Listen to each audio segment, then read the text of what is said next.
I should be in Antarctica right now. But quite obviously, I am not.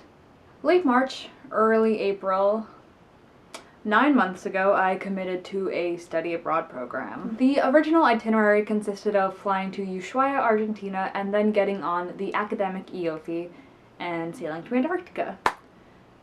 This did not happen. It was changed back in June so that we would fly into Santiago, Chile from JFK, get on a small charter flight to the Falkland Islands, and then get on the RCGS Resolute, which would then take us to Antarctica. Again, this did not happen. It should be happening right now, December 21st. So maybe I lied. I'm not supposed to be in Antarctica right now. I am supposed to be on a boat to Antarctica right now. But regardless, neither of these things are happening. I am at home. Let's get back to why the itinerary was changed in the first place. In the email we received back in June, we were told by the people leading the study abroad program that, quote, One Ocean Expeditions no longer has usage of academic EOFI that had been used for Arctic voyages in the past, unquote. This is all we were told, but I thought nothing of it, as we were given a legitimate solution. We were still going on the trip, it's just the dates were slightly altered along with our initial location and the ship we'd be taking, which was fine, I had thought. Looking back at it now, the reason for the ship change is a little weird and confusing and honestly kind of hard to explain. Basically, One Ocean Expeditions, the cruise company, had 3 ships that they did voyages on. For whatever reason, the Russian government agency that owned 2 of these 3 ships recalled them with very little notice or apparently even permission, breaching on contracts. One of these ships was the EOV. From some sources, it seems like this happened because One Ocean wasn't able to pay for the charters for the boats, and that's why they were recalled, but One Ocean's response to the public blamed it entirely on Russia. So who's to blame?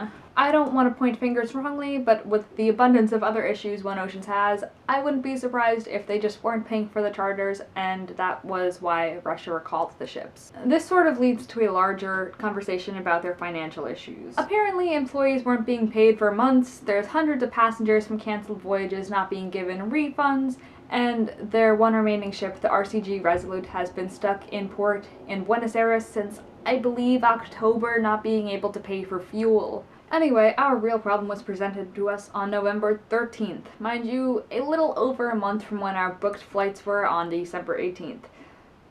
3 days ago. We were given some pretty disturbing news. One Ocean Expedition's first 2 Antarctic voyages of the season were cancelled with very little notice.